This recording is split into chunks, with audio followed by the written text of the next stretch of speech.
So why is India suddenly shifting its strategic and economic focus straight toward the untapped potential of Central Asia? I mean, it's a massive geopolitical pivot, and the answer actually lies right in the heart of the ancient Silk Road. Welcome to today's Explainer, where we're going to unpack a major diplomatic milestone that just went down. All right, let's dive right into this. We're looking at the crucial August 2026 visit of Uzbekistan's Foreign Minister Bakhtiyor Saidov to New Delhi. Now, to be clear, this was not just your run-of-the-mill diplomatic handshake. This was a highly calculated move by both nations to dramatically scale up their relationship. To really make sense of this, we'll break it down into 5 key areas. First, a strategic neighborhood visit. Second, shared security and global goals. Third, doubling down on trade. Fourth, sectors ripe for investment. And finally, the road to $5 billion. Starting with Part 1, a strategic neighborhood visit, looking at historical ties and this massive 2026 meeting. To really grasp where we are today, you kind of have to look at how this relationship has evolved. They established diplomatic relations way back in 1992, right after Uzbekistan's independence, and that evolved into a formal strategic partnership by 2011. But here's the real game changer, the Bilateral Investment Treaty. It was signed in 2024 and just came into effect in May 2025. This treaty basically paved the runway for Foreign Minister Saidov's August 2026 visit, where he sat down for some very critical meetings with President Droupadi Murmu and External Affairs Minister Jaishankar.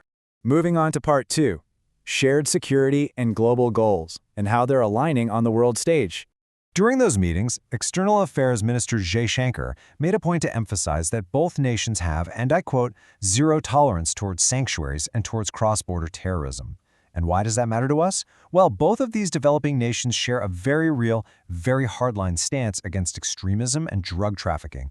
They're looking at the exact same regional map and realizing, hey, economic growth is literally impossible without absolute regional stability.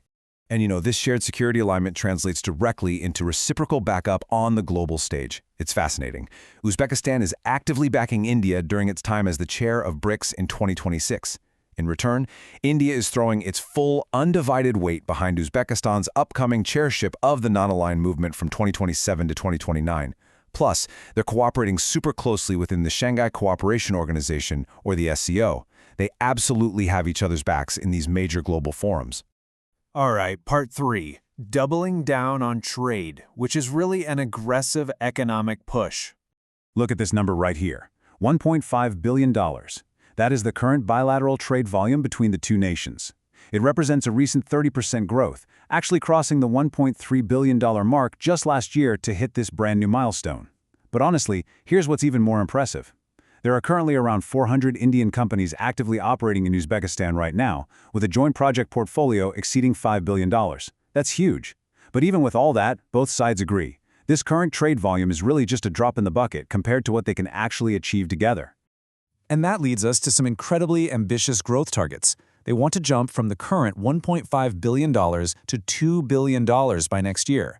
And the long-term future goal? A massive $5 billion. No small feat, right?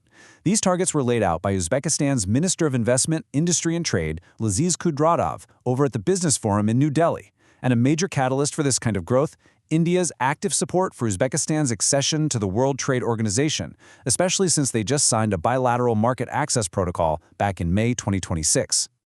Now, to hit those big targets, you need a philosophy, right? A battle cry. And India's Commerce Minister Piyush Goyal provided exactly that at the Business Forum when he said, co-invest, co-manufacture, and co-innovate.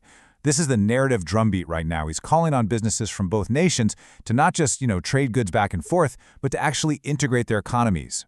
So where exactly is all this investment going to go? Let's look at Part 4, sectors ripe for investment, or exactly where those billions will go. The Business Forum identified a very specific hit list of sectors where these two economies strongly complement each other. We're talking about mining and metallurgy, pharmaceuticals and healthcare, renewable energy, agriculture and fertilizers, textiles, and of course, tech and automotive. This synergy here is absolutely incredible. It's literally like two giant puzzle pieces snapping together. Let me explain. Uzbekistan is a global top 10 player in gold, copper, and uranium. Plus, they have rare earths. And what does India bring to the table? The tech and capital for the deep processing of those exact metals. Furthermore, Uzbekistan has a massive $3 billion annual medical import need. India, famously known as the pharmacy of the world, is stepping right in. Indian pharma giants like Dr. Reddy's and Cipla are already collaborating to meet these needs, setting up joint manufacturing of medicines and vaccines. Finally, Uzbekistan has a highly ambitious goal to make 54% of its energy mix renewable by 2030. India is bringing its expertise in digital public infrastructure alongside solar, wind, and tech capabilities to help them get there. I mean, it is a perfect match of supply and demand. Which brings us to our final part, Part 5, the road to $5 billion, and what this actually means for the broader region. To make that massive $5 billion trade goal reality, Commerce Minister Goyal laid out 3 concrete, time-bound steps that both governments have fully committed to. Step 1, eliminate trade barriers and promote mutual recognition of standards and testing. Basically, cut the red tape. Step 2, integrate their customs systems through greater digitization to really speed up commerce. And Step 3, create more efficient trade routes. By stripping away all this administrative friction, they're building resilient value chains that are going to benefit both nations tremendously. So this leaves us with a pretty provocative thought.